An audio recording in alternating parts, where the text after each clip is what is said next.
Yes, yes. This is unbelievable what's about to happen here today. It's a Tough Question Thursday, presented to you by 26-year-old Little Piddles. What shirt are you wearing over there? 93 Bulls shirt. I like that. Thank you. Are you mad that you weren't alive for that? A little bit.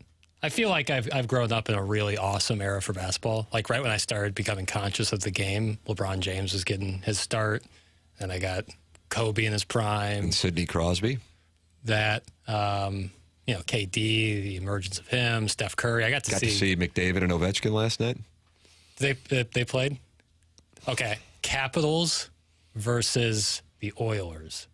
That's correct. Nice. I like that you consider that a win. But what about your St. Louis Blues? Nice little victory over the LA Kings. I received the show notes for today's balloon party. And I opened it up. Usually I don't peek at it until Jackson asks the question, so I'm finding it out just like the audience is. Yeah. It's the Little Piddles Organic. Today. Tough Question Thursday begins. And all I saw was great spacing, skate boy skate. And I understand looking at that, just knee-jerk reaction is, what is this dummy doing? But when you look at the grand scheme of Right. it's the Little Piddles hockey observations. I like to bring a novice perspective to the program because, like me, there are probably people out there where the game of ice hockey is a little bit foreign to them and they want to learn more. And instead of maybe chastising those people, say, hey, thanks for paying attention. Let me help you through this so you can better understand the game of hockey, as opposed to gatekeeping the game. You feel like they're gatekeepers? Some certainly.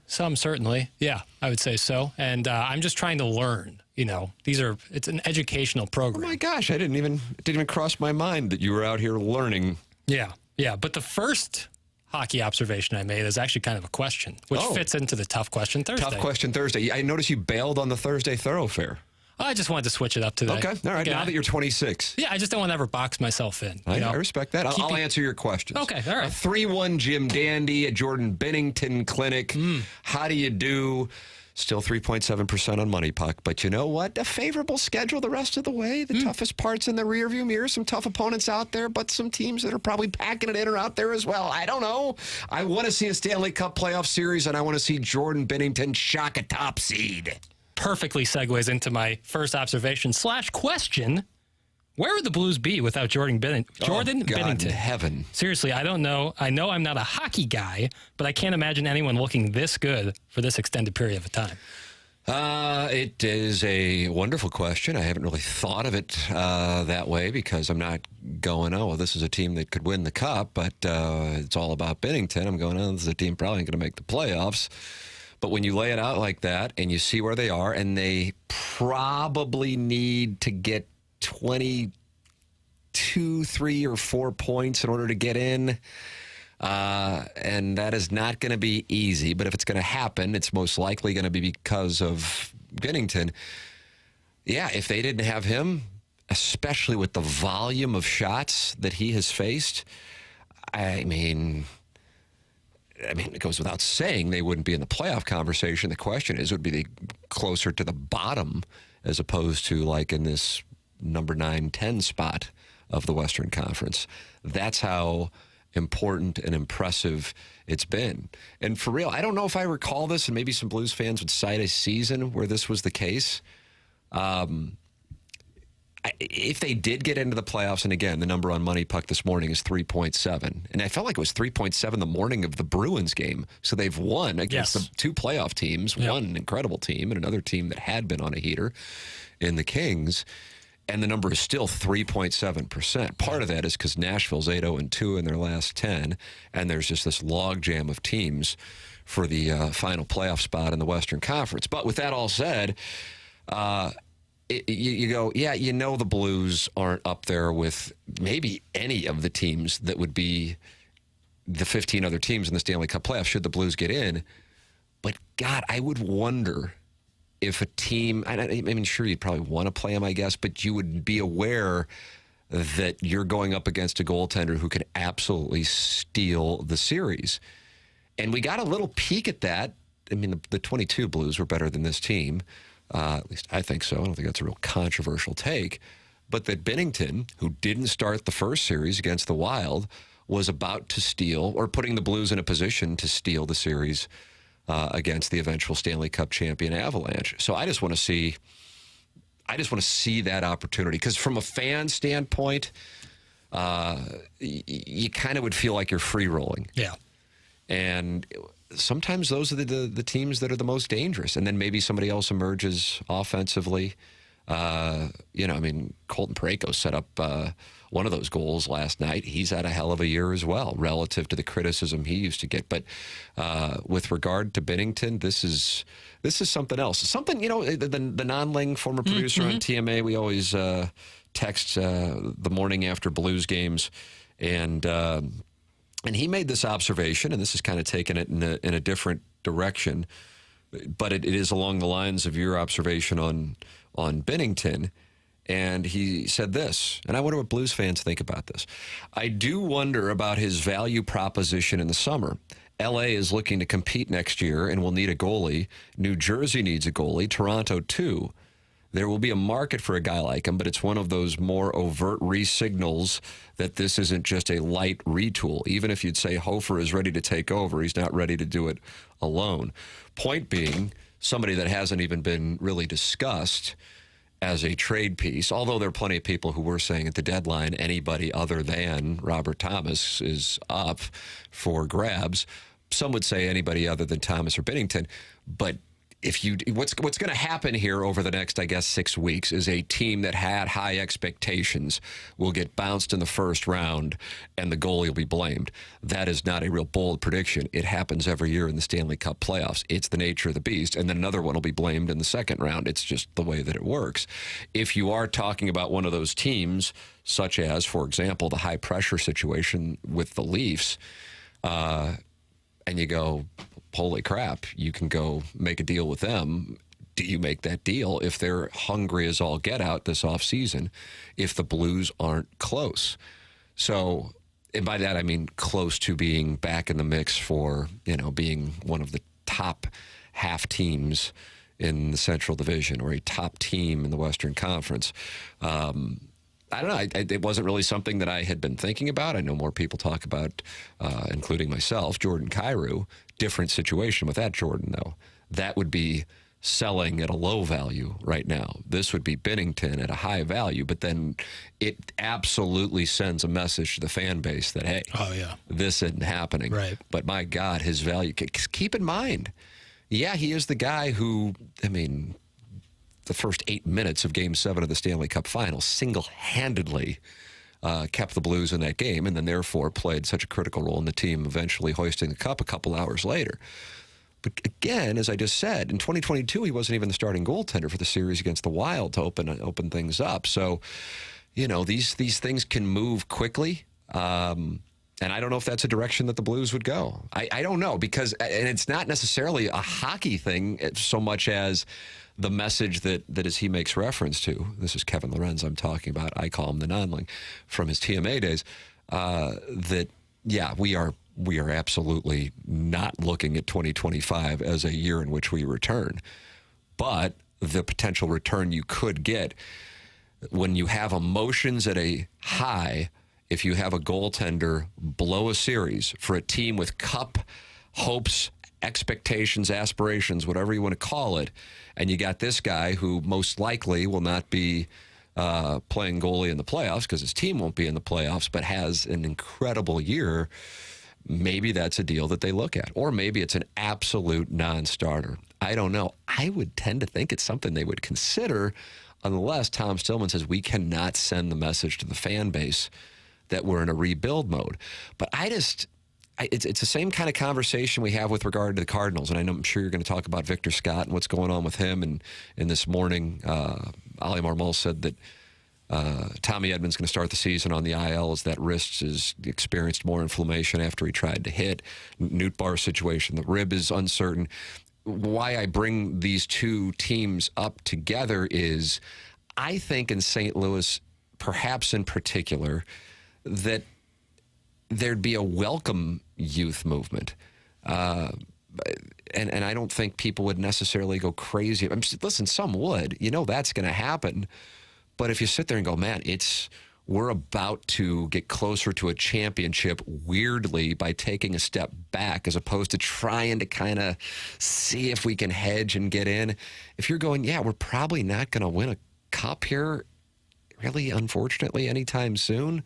So if we can get a ridiculous ransom for somebody, and it might not be popular with a lot of people, but still it brings us closer to a championship strangely by taking a step back. We can take 2 or 3 forward. I don't know. I think it's something worthy of discussing. And I think fan bases would be excited about it because it's not really something we've seen around here, minus the Come Grow With Us Blues era of 17 years ago. So, I don't know. I'm curious what people think about that. Air Comfort Service text line 314-399-9646. In the meantime, I will hold out hope that the Blues will take on whoever. The Canucks in the first round, I guess, Jackson. It could be anybody. It could be like one of 4 or 5 teams. They've beaten the Canucks a couple times. 2-1 against the Canucks. Perhaps one of their worst games was a game in Vancouver earlier this year, but then they beat them to open up, I think it was their first game of 2024 in January, and then beat them again in St. Louis, or beat them again in Vancouver. And then with regard to the Rangers game, ever since then, which was another low point game, I think, and it came on the heels of, okay, they lost to the Islanders, they lost to the Devils.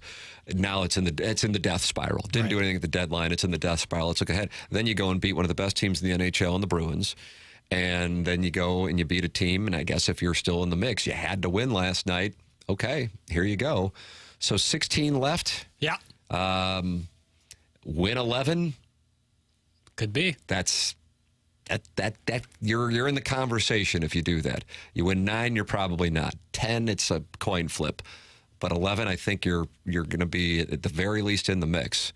So the tough spot for the Blues is the Predators have just gone on a tear. It's amazing to think that less than a month ago, if you could take yourself back to that Blues and Predators, I think it was a Saturday afternoon game, Saturday evening game, wasn't a start. Yeah. That the Blues were in a position to put them 6 back. The Predators 6 back, right. And now the Predators are 9 points up on the Blues and have just gone on a heater.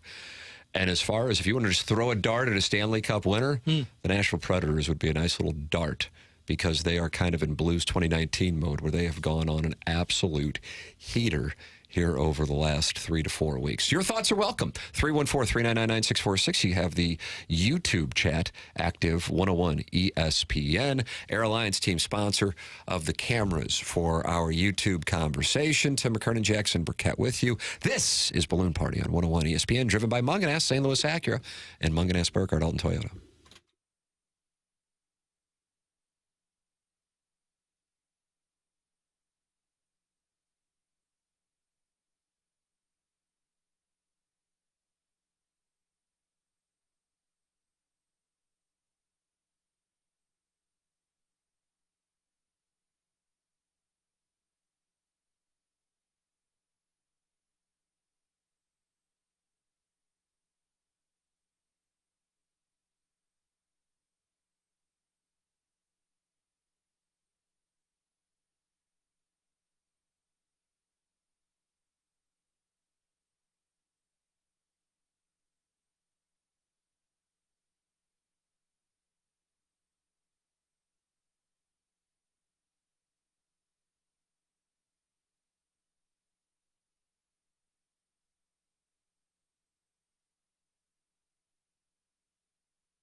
Welcome back. Balloon Party 101 ESPN. Tim McKernan, Jackson Burkett.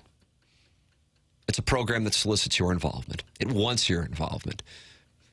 Nay, needs your involvement. 314-399-9646. I'm going to read you can't ask for the people to text in and then not read their text. It's very fair. I mean, I guess you can, but I'm not going to. Will Victor Scott, Wally Pipp, Tommy Edman? I think that's going to set the stage for Jackson's second question. Yeah, Ben Fred came out with an article today in the Post-Dispatch talking about Victor Scott, and now that we have the news that Tommy Edman will start the year on the IL. That news just coming out this morning. Yeah, it seems like the door is wide open for Victor Scott to not only make the 40-man roster, but also make the opening day roster. My kind of thought immediately that comes to my head is, do you think like Victor Scott could be a total X factor for the season that we have not really calculated up to this point and what he could be for the Cardinals? What do you call this? Honesty in media or yuppie in the douchebag? What is it? I like to call it both usually, but I feel more close to yuppie and the douchebag. Okay, no problem. I was wondering during this offseason why Victor Scott wasn't getting more attention. Mm-hmm. Now, this wasn't like all of you people weren't paying attention to Victor Scott, but I was saying it wasn't that. It was my lack of knowledge going, there must be something about him because I don't know why they're not talking about him more. And don't get me wrong, he was getting talked about, but I just felt like based on what he's done, I felt like he should have gotten, I was wondering why he wasn't getting talked about more. And now he shows up to spring training, and now he's having a really good camp. Plus, you have the uncertainty with Newt Barr. You have the certainty, not that Edman's out for the year, but out at the start of the year. And Ali Marmol was asked about him this morning, and John Denton, friend of the show, tweeted this out from Marmol. Victor has had a really good camp. He's shown well in the field, and he's putting together some really good at-bats. Obviously, he's exciting on the bases, and he's played really good defense. He's asking the right questions. He's handled himself well off of the field as far as the clubhouse, and he's engaging. It's been exciting to watch him. We're going to continue to watch him. That's from Ali Marmol per John Denton's Twitter feed. I'm probably biased on this because I grew up with the Cardinals in the 80s, and I love that style of baseball. But the Cardinals are doing this thing. They're asking a question of the day of the players. Yeah, they are. Yeah. I remember an AM radio show used to do that. They used to do it from a picnic table right in front of the clubhouse, as a matter of fact. Sometimes they would box out power-hitting infielders getting to the field, or sometimes they almost went on team field trips. That's correct, with Dexter Fowler to the escape room, as a matter of fact. Either way, Victor Scott answered the question of the day, what's your favorite, old-time Cardinal player, former Cardinal, I guess, whatever the hell it was. And a bunch of guys were saying, Willie McGee and naming, Adam Wainwright, Yadier Molina. And Victor Scott, who absolutely was not alive when this guy was playing, said Vince Coleman, Willie McGee, and Ozzie Smith. And I'm like, oh, those are my guys. I mean, because when you grew up in the 1980s, and you didn't have to be growing up then, some of you were maybe in your 20s or 30s, 40s watching the Cardinals in the 1980s, you watched the first base pit, that's what they called it, because it was the old AstroTurf Stadium, and you waited for Coleman, McGee, Smith, Tommy Herr, Andy Van Slyke, whatever. People be stealing bases left and right, and I love that element of baseball. Scott brings defense, he brings base running. Marmol wrote about him being a spark at the top of the lineup. I love the idea of that.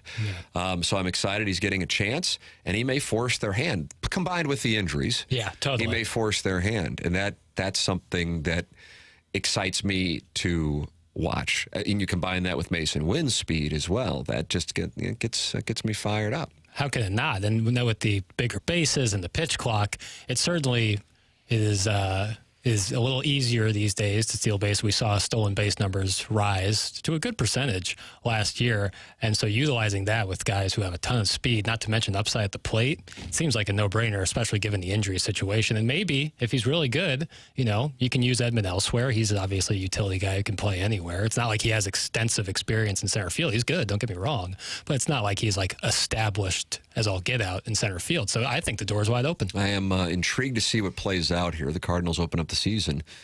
Jackson, what's my math on this? March 30th, I believe. 2 weeks from today. I thought it was the 28th. It might be the 28th. I thought it was the 30th. I'll bet you $10 it's the 28th. I don't want to know because the way you delivered that, and I had to take it for when you named all the playoff series, so I'm out.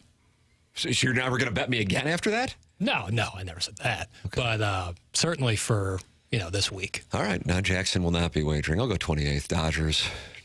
Who's it going to be? Is it going to be Yamamoto against Michaelis? Is it going to be Glasnow against Michaelis? The Cardinals open up the season, Tim, on March 28th.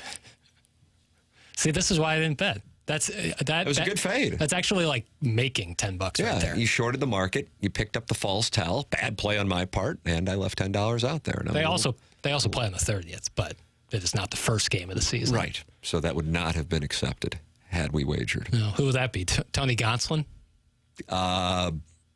Koufax. Oh, okay. Sandy's coming back out. Yeah, he is. No, I would imagine you'll have Glasnow in one and Yamamoto in the second one to be my wager. And then Gonsolin maybe in the third. 314-399-9646. The Victor Scott thing, in fairness, it's not like a lot of spring training games run, and comparatively speaking to previous years. So how much have you seen of Victor Scott? How much have I seen of Victor Scott? But I acknowledge my bias on that, and maybe it'll be exposed. It just seems like somebody is emerging but I just remember when I was reading all about this past 6-7 months, and I'm going, I don't feel like he gets talked about as being in the mix as seriously as somebody with those credentials would be, and I wonder what that's about, because I don't think you necessarily go, the Cardinal outfield's a logjam by any means. No, you got a lot of guys, but how many guys are going to make a difference? Right. You got a guy who I think is going to be there in Walker, and if he's healthy, they're going to put Nootbaar in there. Mm-hmm. But I just don't know if with confidence that you got the three, even though Ali Marmol at the start of the camp said, hey, these are the guys. And that was a different route than he took last year when he named O'Neill the starting center fielder at the end of spring training and then promptly lit his ass up in the following week for his lack of effort. Jackson, what do we got here? It's 10:28. I probably should break. Yeah.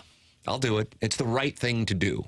Yeah. And therefore I shall do it. But that means we still have 4 Thursday tough questions? Yeah, we do. Can I kind of present something real quick? Guess it's your show. No, this is why I go to Tommy and complain about him, Mike. But if I don't say it, I'll forget about it. I kind of want to talk about it. If Victor Scott does come out, goes gangbusters in April and May, wouldn't it just be great, because then you could use guys like Edman possibly in a trade when you could maybe get a starter that you need? 100%. I don't know. Point being, your premise of whomever, not Edman per se, but maybe it would be, if you have essentially kind of a windfall arrive and you do have what you feel is a surplus, then yes, that's a monster thing. Yeah. One may make they would not make the comparison to Albert Pujols, but Albert Pujols, when he arrived, Albert Pujols, when they were getting ready to leave Jupiter in 2001, wasn't going to have a job with the big league club. Bobby Bonilla's injury allowed that to happen, and then he never went back. I'm not saying this is Albert Pujols. Obviously, that would be ridiculous, number one, and it's 2 totally different styles of game, number 2. But what it did going into the 2000-2001 offseason is allowed the Cardinals to trade Fernando Tatis and Britt Reams, who is a random name from the Cardinal past, but he had a really good postseason for the Cardinals, and his stock was high.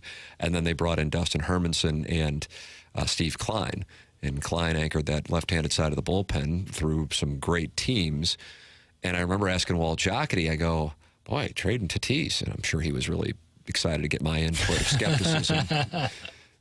And he goes, well, we got a guy down in Memphis who we're really high on by the name of Albert Pujols. But it wasn't like we know. Right. I know that sounds like, right. Well, but yeah, Tim, nice question, Albert Pujols. But nobody really knew. Right. I just knew he had gone off at the end of the 2000 season. Sure. And they felt like Tatis, therefore, was expendable long-term to give them value left-handed side of the bullpen, and then they also wanted Hermanson for a starter/reliever role. So anyway, what it does is it then makes a guy who you might not necessarily be as high on but still has some value, then you can trade for something you need. And in the case of Klein, you needed left-handed relief. Totally. Yeah, and then you look at 2011, trading Rasmus at the deadline, and then you get the bullpen. That would be another example. Right. That would be another example, although that was more in the offload kind of situation. Yeah, but still, they don't make that trade. They don't win the World Series. Right. All right, we'll take a commercial break. This is Blown Party 101 ESPN.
This is Action Jackson with a SportsCenter update brought to you by Saliga Heating and Cooling. The Blues win last night over the LA Kings. Final score of 3-2. Over the Kings. They will play again in 2 days against the Wild. You can catch that game right here on 101 ESPN. Pre-game starts at 6 p.m. and the puck drops at 7 p.m. And last night in the NBA, the Trailblazers defeat the Hawks 106-102. DeAndre Ayton, 33 points and 19 rebounds. That was another SportsCenter update brought to you by Saliga Heating and Cooling, an independent American Standard heating and air conditioning dealer.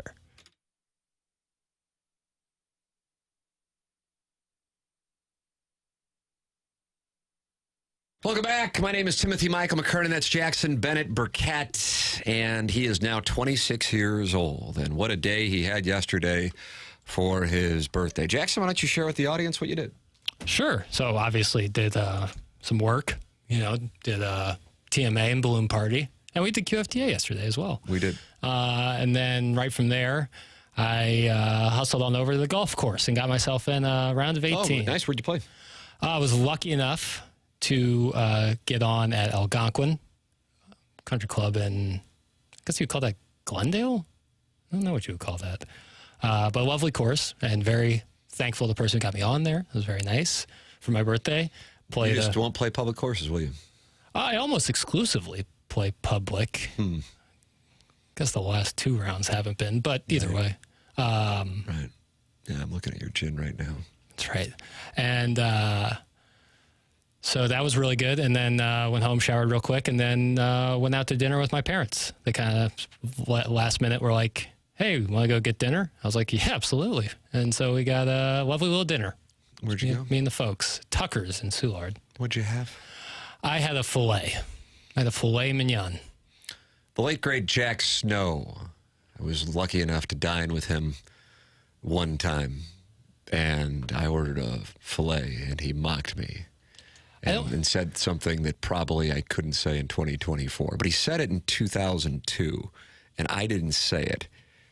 So I wonder about the cancellation of the late, great Jack Snow. I'll be honest with you. Even if he was around in 2024, though, I don't think he'd care. Yeah, probably right. Be real honest with you. Why I don't get the stigma against the filet. Is it because it has a French name? I didn't know that there was one. Yeah. But the snowman had a problem with me ordering it. Because I think he looks at me as a meat and potatoes guy. Well, kind of a man's man. I ate meat and potatoes last night. Did you? Yeah. What'd you wash that down with? A glass of Pinot. Look at you. Yeah. Pinot Grigio. Of course. Well. Was it really? Yeah. Pinot Grigio. Was it really? Mm-hmm. Not red wine. White. I like with your filet. Yeah. So here's my thing. I like cold beverages and I like hot beverages. Room temperature beverages. Fascinating. Use this for a promo, Ryder. No, but like red wine is traditionally served room temperature. And that to me, I like red wine, don't get me wrong, but I kind of like a chilled. So you get yourself a filet for your birthday and say, get me a Pinot Grigio. That's right. I just got off the golf course and I need to wash it down. That's right. And they said, you want that baked potato? I said, I'll take French fries. Look at you. Yeah, that's right. That's right. I like the filet because it's not like a bunch of fat. Like it's just like the good tender meat. And you pride yourself on being what, 6'1", $176 this morning, I think is what I saw. Like a $179. That steak, it wears on you. So yeah, I do pride myself on that. And it was a lovely, lovely time. It was a great birthday. Really, really, really, like the weekend through yesterday was just awesome. Bach Hog says the filet is the biggest waste of money on a steak. No flavor at all whatsoever. You need that intermuscular fat. This is the part of discourse in 2024 when you say something you like and someone's like, no, that's not what I like. Your opinion is wrong. Now, why does Bach Hog sound like that? He's never left a mic drop. I don't know Bach Hog. I don't know this Merle, but I don't know what he stands for. I don't know what he lives by. But I do know that most of the people probably sound like that who would do something like that. It's like, oh, you didn't mention what I liked. Again, there's a voice. There's like it's a little nasally. Like Jay Farrow. But like, it's what I like. So I can't be wrong about what I like. So you can have an opinion. That's fine. You could say, I think you're wasting money. But you can't say, I am wasting money. But it was your parents' money. That's right. Yeah. They treated me. And it was very kind of them. I love my parents. It was a great time. Red wine is served at about 60 degrees, not room temperature, you uncultured swine. Just order Boone's Farm next time. That's from the 636. Okay, yeah. 60 degrees, it's not room temperature. Whatever. I've had wine that tasted like it was room temperature. If it's not hot or cold, to me, it's room temperature. Call me crazy. Are typically a smaller cut. It's true. The thought is a real man eats a big steak. That's from the 573. And that guy is in mid-Missouri, and he would know. I'm not a real man. I'm Jackson. And I do what I want. Play it for Jamie Rivers. I'll eat whatever cut of beef I want. And that's what I wanted. Matter of fact, my father and mother all ordered fillets. A family fillet night. And loved it. That's the kind of cut of meat we like because it's not full of fat and grizzle. Just good, tender meat.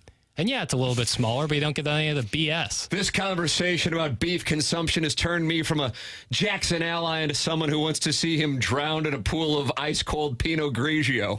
That's nice. What a nice sentiment. Well, I mean, but at least he was honest. I didn't give a damn. That wasn't nice at all. Deep voice dude says Jackson went to Larry Flint's Hustler Club, I bet. No, what? I'm just telling you what the people are saying in the YouTube chat. I get up before the Roosters, brother. I don't have time for that. Yeah, but a matinee sesh. 314-399-9646 Air Comfort Service text line. It's active, and they're not happy about it. This white wine, this chilled spritzer that Jackson... It was not a spritzer. Washed out his fillet. It's not like I had red wine and Coke. And, oh, you were snorting rails? No, Coke as in Coca-Cola. I see. All right. I think that's a thing people do. They mix red wine and Coca-Cola. Jackson, don't listen to these fat a-holes. Fillets are high-end. These poors eat skirt steak. That's from the 636. I'm not going to chastise whatever cut of beef anyone wants to eat. Eat whatever you want. Just don't come at me because I ordered like one of the nicest cuts of beef you can have. I think it's the Pinot Grigio that set them off. Well, they can deal with it. I like white wine. Call me crazy. Me and like most of the world. Jackson, what is question 3 of the Tough Question Thursday? Only in this station where you can say I like basketball and white wine and get hammered for it. Wow. Another promo. I didn't get to finish my hockey observations. I think we're all good. All right. Nick Saban had some interesting comments about both the current state of college athletics and NIL. What do you think about what Saban had to say? Is this a guy? Do you have that audio? I don't want to put you on the spot. No, I do. I know you're still lightheaded from half a Pinot Grigio last night. Oh, that's just nonsense right there. I can keep up with the best of them. All right, here's Nick Saban. This is at Congress, by the way. Here's the audio of Nick Saban. All the things that I believed in for all these years, 50 years of coaching, no longer exist in college athletics. So it's always was about developing players. It was always about helping people be more successful in life. My wife even said to me, we'd have all the recruits over on Sunday with their parents for breakfast, and she would always meet with the mothers and talk about how she was going to help and impact their sons and how they would be well taken care of. And she came to me, like right before I retired and said, why are we doing this? And I said, what do you mean? She said, all they care about is how much you're going to pay them. They don't care about how you're going to develop them, which is all what we've always done. So why are we doing this? Okay, I got a question if I can ask it. Mm-hmm. Is he being criticized for this? I assume he is. I would say it's pretty split. Okay. I would say there's a faction of people saying like, oh, you was okay when you were making money, but not the players. And then other people are like, no, there's more nuance to it. And that's where I am. First off, I don't know why there was an orchestra for his comments in the first half, and then he got rid of the orchestra in the second half. That's beside the point. But here's a guy who just retired 2 months ago. He has however much money. It's 9 figures plus. Mm-hmm. And he does not need to be doing this. So he's doing it from an altruistic place. To me, those are the people that I put stock in when they have. What is Nick Saban's angle here? Right. It's not like he has to defend his legacy. Right. Exactly. I mean, this is coming from an altruistic place, and so whether you like him or dislike him, his focal point is something that others who are still coaching are saying. Or others who are lovers of the game of college football, Kirk Herbstreit, are making the observations that you're seeing head coaches of college teams leave to become assistant coaches in the NFL. And his observation is they are doing that because they cannot handle this NIL situation. The Billikens fired Travis Ford. The NIL situation there is something that was talked about, and St. Louis University could not compete at this moment with other schools and what the quote-unquote payroll is, because that's essentially what these things are at this point. I don't fault the high school athletes or the players in a position to transfer and get more money for wanting to get more money, but I don't fault them at all. God bless them. God bless them. But I also do not fault Nick Saban for caring about something that allowed he and Miss Terry, as he made reference, his wife, to have an incredible life by coaching at an absurd level for a number of years, and it predated Tuscaloosa. It happened in Baton Rouge. It happened in East Lansing as well. It didn't really happen in the NFL, but that he cares about it and is trying to make the point that he's not against the players making money. It's just what I believe that story was about, Jackson, is we used to do this for this reason, and now this reason, as in his wife having the kids over and meeting with the parents and saying, I will act as your representation because you won't be here, to know that your child is in good hands. Right. And you will be in a spot to not only be prepared if you want to play and try to play at the next level, but also to be positioned for life after football if that does not work out. And what he's saying is those things that used to matter to them, because at this point they've got all the money and the legacy in the world. It's over. They've won. The game is over. What do you think? He needs another $15 million? It's over. Those things don't matter anymore. So then what are you doing it for? That's what I took that to mean. But I think any time that somebody says something that, well, you made money doing it, but no, he's saying that what I did, it's not relevant anymore. And he is concerned for college football. Now, I bet some Missouri fans, to localize it, love what has gone on because it's kind of taken college football away from the Blue Bloods and allowed a place like Missouri to be talking about making the college football playoff and competing for a national championship this year. And I personally love that, but I will be the first one to say I am irritated by what strikes me as just anarchy right now in college football when it comes to NIL, and I do not think it's sustainable.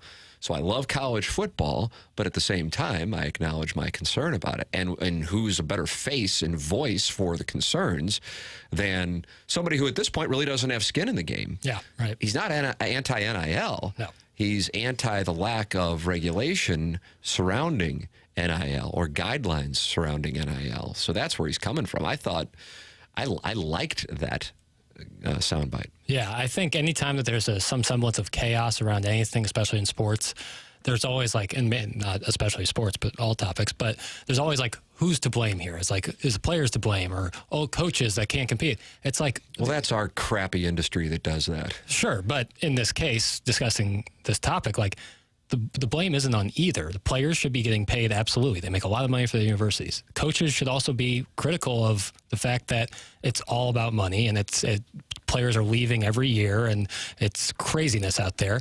And everyone's assigning blame to these. Look at the NCAA. There's no uniform rules for any of this stuff. Different states have different stuff going on. It's an absolute wild, wild west. And the NCAA is the regulatory group here. That is the people who puts the rules in place. So with Saban's situation, I'm reading into this, but I feel pretty confident on the read. You're 72, 73 years old. We don't need to do it anymore. You're banging your head against the wall. The thing that you loved, which was the teaching process, along with feeling like you were playing a role in growing kids from high school students to young adults, in addition, of course, to the competition. I mean, I'm not trying to paint this guy as a saint by any means, but that stuff just isn't relevant in the process of either recruiting a player or keeping a player. Yeah. And by the way, he understands it. But his contention isn't that they should not be paid. Let's be clear on that. His contention is there needs to be some semblance of organization to it, because right now it's leading to absolute anarchy. And it's something that he loves. And that's why he's talking about it. He just bought a house on Jupiter Island. That's Tiger Town. He, obviously could be doing what he loves, playing golf. He could be doing anything but testifying on behalf of college football. So from my standpoint, it's an altruistic statement. Now, you might disagree with it, but I wouldn't question the motives on it. I suppose some people will, or some people are going to say that it's financially motivated. You just get to a point where the money, it kind of, what are you going to do with another $10 million? I mean, it just doesn't matter if you've got whatever he's got. I don't know. I would guess he's got a couple $100 million. I don't know. I mean, he's good. Yeah. Anyway, your thoughts, 314-399-9646, and the YouTube channel welcomes you in. The Balloon Party Mafia is active in there. Airlines team, studio cameras. This is Balloon Party on 101 ESPN.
Welcome back to McKernan, Jackson Burkett.